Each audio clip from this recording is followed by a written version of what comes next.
त्याच्यामुळे त्यांच्या डोळ्यासमोर फक्त त्यांचंच कुटुंब दिसतं आणि त्यांना फक्त देवेंद्र फडणवीस दिसतो, बाकी कोणी दिसत नाही ना. शेवटी त्यांचे पोरं वाचायसाठी त्यांनी भ्रष्टाचार केला, त्या टायमाला ते भाजपकडे गेले, स्वतःचं कुटुंब वाचेलं त्यांनी. बिगर कामात तू काय ते तमाशातली मावशी असल्यासारखं आहे. देवेंद्र फडणवीसला राऊंड राऊंड करमणूक करतो, बिगर नाथाची मावशी असते ती.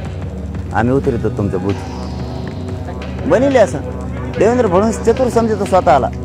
देवेंद्र फडणवीसला वाटतं मी लय चतुर आहे. देवेंद्र फडणवीस तिथंच चुकला आहे. त्याला वाटतं मी लय चतुर आहे. माझं जीवन चांगल्या कामाला आलेलं आहे, चांगल्या कामाला लागलेलं आहे, चांगल्या कामाला माझं आयुष्य गेलेलं आहे. तुम्हाला सांगतोय, तुम्ही तेच सांगता मागचंच महाविकास आघाडीने काही नाही दिलं. आम्हाला माहिती काही नाही दिलं. तुम्ही तरी काय दिलं ढेकळं. आम्ही तर म्हणतो तुम्ही द्या मराठी डोक्यावर घेऊन नसते. तुला भाषात कळा ना माहिती. तू नुसतं ते देवेंद्र फडणवीसला खुश करायसाठीच बोलतो कोणकडे बी.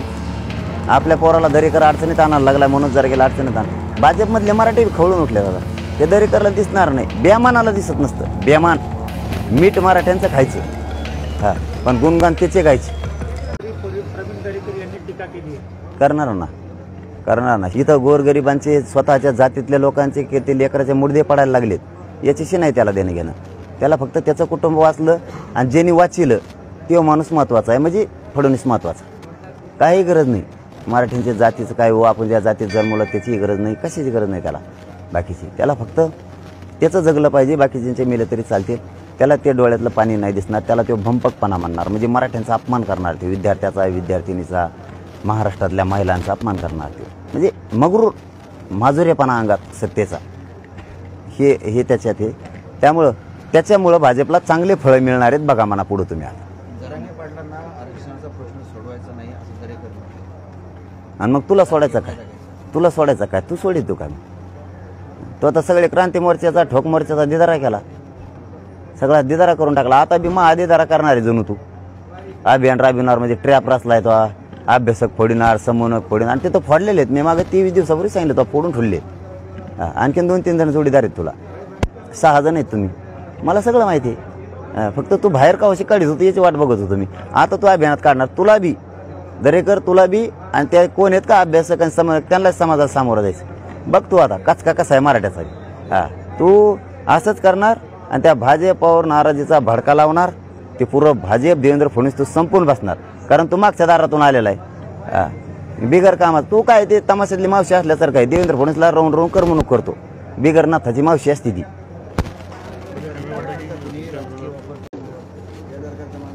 जरांगेंना आता पब्लिसिटी महत्वाची वाटते. जरांगेंचा भंपकपणा आता आम्ही उघड करणार, असं प्रवीण दरेकर यांनी म्हटलंय.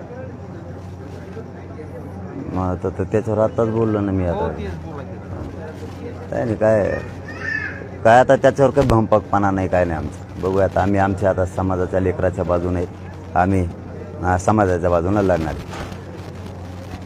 जरांगेंच्या डोक्यात राजकारणाचं भूत बसले. जरांगेंमुळे तो भूत आम्ही उतरवणार. आम्हीच उतरतो तुमचं. थोडं थांबा मान. आम्ही उतरतो तुमचं भूत.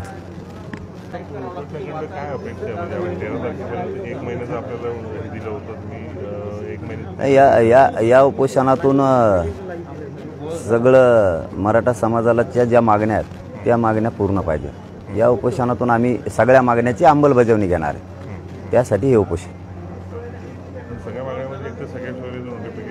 9 मागण्या आहेत एकूण. त्या सरकारला माहीत आहेत सगळ्या. त्या मागण्याची अंमलबजावणी घेतल्याशिवाय आम्ही नाही आलो.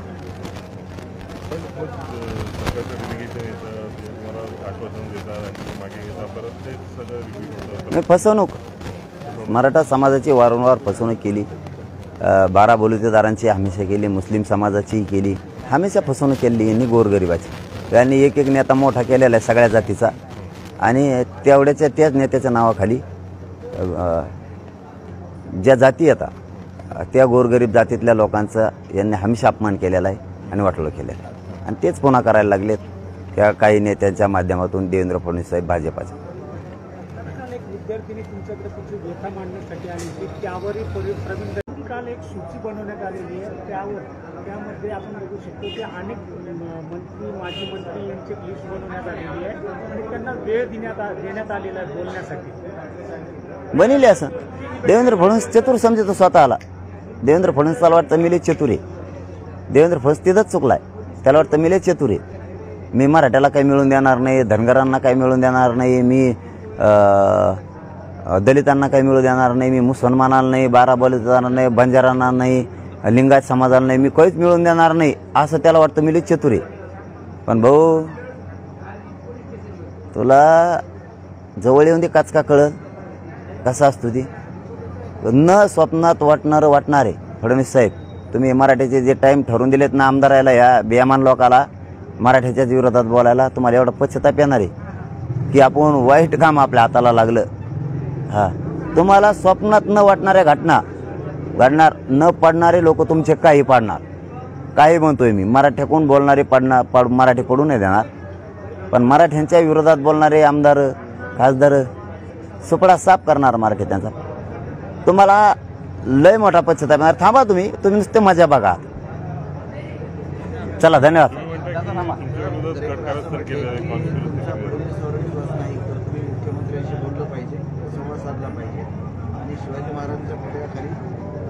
कोण म्हणलं फडणवीसवर विश्वास नाही?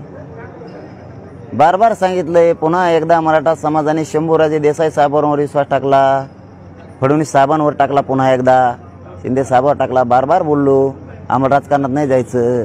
तुम्हाला ते मस्ती आली राजकारणाची हवे. तुम्हाला काय आहे, तुम्हाला लोकांचे प्रश्न सोडायची सवय नाही. तुम्हाला सवय आहे बदनाम करायची, आणि दुसरी सवय आहे आम्ही तुम्हाला जेलमध्ये टाकू, नाही तर आमच्या पक्षात या.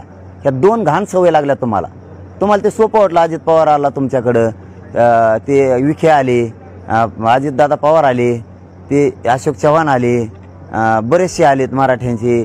असे लय मोठे येतात, थोरात आलेत, मोहिते आलेत, मोठमोठाले राजे घराणे आलेत. त्यामुळे तुम्ही येत मस्तीत. तुम्हाला वाटतं आम्ही तसं करू. प्रत्येक जागेवर फडणवीस तेव डाव नसतो चलत. फडणवीस साहेब तेव डाव प्रत्येक वेळेस नसतो चलत. जनतेचं बळ सोपं नाही. जनतेचं बळ सोपं नाही. जनतेच्या बळाला कोणची सत्ता हलू शकत नाही, कोणचीच. तुम्हाला बघायचं ना मराठ्याचं बळ. तुम्ही आता मुंबईची तारीख डिक्लेअर झाल्यावर दरेकर मग बघा मराठ्यांची ताकद काय असते. आणि छत्रपतीच्या पुतळ्याखाली बसून समाजाचं चांगलं काम करतो. माझं जीवन आत्तापर्यंत म्हणतो मी तुम्हाला, इथून पुढचं माहीत नाही, आत्तापर्यंत सत्कारणी लागलेलं आहे. माझं जीवन चांगल्या कामाला आलेलं आहे. चांगल्या कामाला लागलेलं आहे. चांगल्या कामाला माझं आयुष्य गेलेलं आहे. समाजाला काही ना काहीतरी मी देऊ शकलो. समाज एक करू शकलो. मुलींना शिक्षण देऊ शकलो मोफत. काही ना काहीतरी चांगलं करू शकलो मी. थोडं व्हायना म्हणतोय नगभर. माझं जीवन सत्कारणी लागलेलं आहे. मला काय अडचण नाही. समाज जर मला उद्या बाजू सरकतो, मी उद्या बाजू सरकतो. पण मी जवळ म्हणत नाही समाज, तवर शेवटच्या मरणाचा घटका मी इथंच मोजणार आहे. इथंच. फक्त दरेकर तू भावनिक करू नको. लोकाला पुतळ्याखाली बसला नास्ता करा, खोटं बोलू नको, रिटू नको. हां, ती मुलगी रडली तर तू म्हणला भंपकपणा येतो. म्हणजे तू महाराष्ट्रातल्या अख्ख्या समाजाचा अपमान केला, तर मराठ्यांच्या मुलीचा अपमान केला. हां, तुझ्यासारखं बेमान जन्मू नाही कधीच. हां दरेकर, तुझ्यासारखं बेमान जन्मू नाही कवा. हां, मुलींचं सुद्धा तुला कळणार, तुझ्या मुलीचं, तुझ्या लेकराचं तुला कळालं. तू जेलमध्ये गेल्यावर काय होणार आहे, तू जेलमध्ये गेल्यावर तुपल्या कुटुंबाचं वटळ होणार आहे कळलं. आणि तुला भाजपने अडचणीत आणलं, फडणवीसने अडचणीत आणलं, म्हणून तू त्यांच्यात गेला. तो कुटुंब तुला वाचवायचं कळालं. आम्हाला आमचे मराठ्याचे कुटुंब वाचवायचे कळतेत, लेकरं वाचवायचे कळतेत, म्हणून तळतळीने बोललो. तर काल ती पोरगी रडली तर तू तिला भंपकपणा म्हणतो त्या डोळ्यातल्या पाण्याला. फडणवीससाठी, फक्त सत्ता आणायसाठी इतकं खोटं बोलणार तू? हां, तुम्ही ते खोटे पैसे वाटणार नुसते सत्य यासाठी, आणि ते बी ॲडमिशनच्या पिरियडच्या टायमाला. काय दरेकर तू डोकं आहे, काय फडणवीसचं डोकं आहे? दादा, तुमच्या आंदोलनानंतरच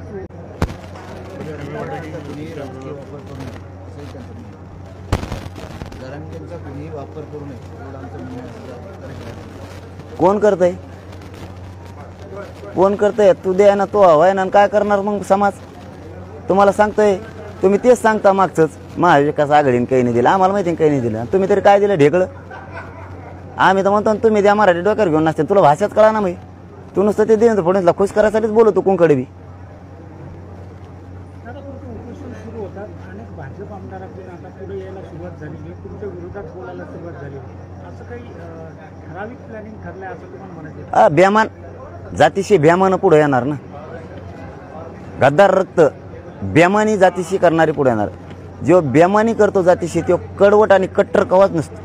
सामान्य शेतकरी, सामान्य भाजप, राष्ट्रवादी सगळ्या पक्षातले सामान्य मराठी कट्टर कडवट कचाकच बाहेर निघालेत आंदोलनाला. त्यांना माहिती आहे मला घेरलंय यांनी. आता जसं दरेकरनी मला घेरलंय, बेमान झाला जातीशी आणि तो फडणवीसचा उधं करायला लागला. हे समाजाच्या लक्षात आलं. आपल्या पोराला दरेकर अडचणीत आणायला लागला म्हणून जर गेला अडचणीत आण. भाजपमधले मराठी खवळून उठले दादा. हे दरेकरला दिसणार नाही, बेमानाला दिसत नसतं. बेमान मीठ मराठ्यांचं खायचं, हां, पण गुणगान त्याचे गायचे. बेमान असले बेमान जातीला घातक असतात, अति घातक. त्यात एक दरेकर घाण आडनाव निघाला आता बाहेर, की जे समाजाला वाटत होतं की खास हे माणूस उभा राहतो, तो बेमान व्हायला लागला. आज समाजाचं आंदोलन बंद पाडायला निघाला, अभियान राबवायला निघाला माझ्या विरोधात. परत सगळे समन्वयक अभ्यासक एक करायला निघाला तो आणि माझ्या विरोधात ट्रॅप रचला त्याने. मला उघडं पाडायचं ठरले फडणवीसचं ऐकून तिने. आता फडणवीसला बघ कचका दाखवतात मराठी आणि तुला बघ कसं कचका दाखवते. पाडीत ते रपा रपतोय आता.